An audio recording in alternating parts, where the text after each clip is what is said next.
El presidente Santos, desde el 2012, inclusive un poco antes, fue muy claro en decirle al mundo que era fundamental abrir el debate. Y producto de esa petición que hace el presidente Santos, el mundo empieza un poco a discutir estos temas profundamente en todos los escenarios globales, regionales, nacionales, que tienen que ver con el problema mundial de las drogas.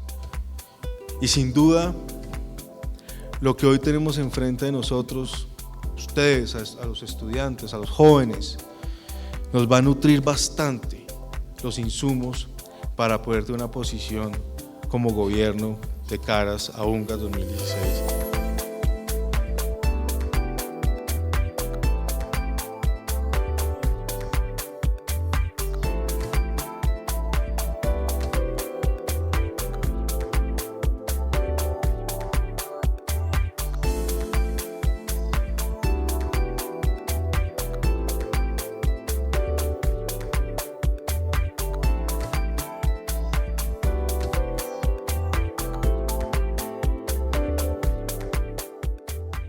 La edad de inicio del consumo de alcohol que tenemos, según el estudio universitario, es de 15 años. Esto indica que cuando los jóvenes llegan a la universidad ya están en consumo de alcohol. Encontramos que el 30% de los universitarios ya tienen indicadores de ese consumo de riesgo, o sea, 1 de cada 3 ya estarían teniendo consumo problemático de alcohol.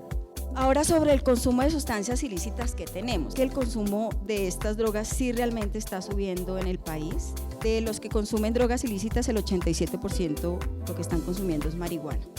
Nuestro consumo de drogas, si bien está creciendo, si bien nos preocupa, realmente tenemos que reconocer que no tenemos un consumo de los más altos del mundo. Los niveles de consumo se mantienen más o menos estables, con una serie de picos y de valles que tienen que ver con las drogas emergentes que aparecen y van desapareciendo del mercado dependiendo de los modelos represivos, etc. Yo, en lo personal, y eso se me escapó al comienzo, prefiero que toda esta cantidad de dinero se aplique en un gran proyecto cultural, se meta en un gran proyecto cultural, que aprendamos mucho de nuestros indígenas que aprendieron a relacionarse con estas drogas de una manera muy buena, y las iniciativas entonces de reducción de la oferta y de la demanda incluso muchas veces han desembocado en daños colaterales. Un ejemplo son las drogas emergentes. Ese podría ser, a mi juicio, un daño colateral porque precisamente esas políticas de reducción de la oferta que cerraron las fronteras al tráfico de cocaína, etcétera, y a la venta de cocaína en el medio interno hace que cualquier persona en un laboratorio mínimo copie las características biomoleculares de estas sustancias y produzca una sustancia que se llama ahora de diseño. Ese es un efecto colateral de la represión o de los modelos de reducción de la oferta. Aquí voy a poner un ejemplo de las spice drugs, ¿no? Por ejemplo, hay unas que se parecen al incienso y entonces es una especie de sustituto legal de la marihuana. Está la mefedrona o el miau miau, que es el sustituto legal de las anfetaminas y de la cocaína. Tienen unos efectos secundarios terribles, hasta la amputación se logra con estas drogas. Respecto al proyecto educativo, yo quisiera saber, doctor Juan Daniel, ¿qué considera usted que son los componentes fundamentales que se deben tener en cuenta para el trabajo o el tratamiento con las personas que tienen un consumo problemático? Yo, por el momento, pienso que con el consumo problemático hay que hacer lo mismo que se hace con la depresión y con una persona de un trastorno bipolar. Se le da una molécula que sustituye el síndrome de regulación serotonérgico, por ejemplo. Si la serotonina está desregulada, entonces le dan un inhibidor selectivo de la recaptación de serotonina y la persona se equilibra, más o menos. No creo que esa sea la mejor solución, pero es la que tenemos a la mano. Hay otros departamentos que tienen una característica muy particular y es que ellos no reaccionan a ninguna intervención.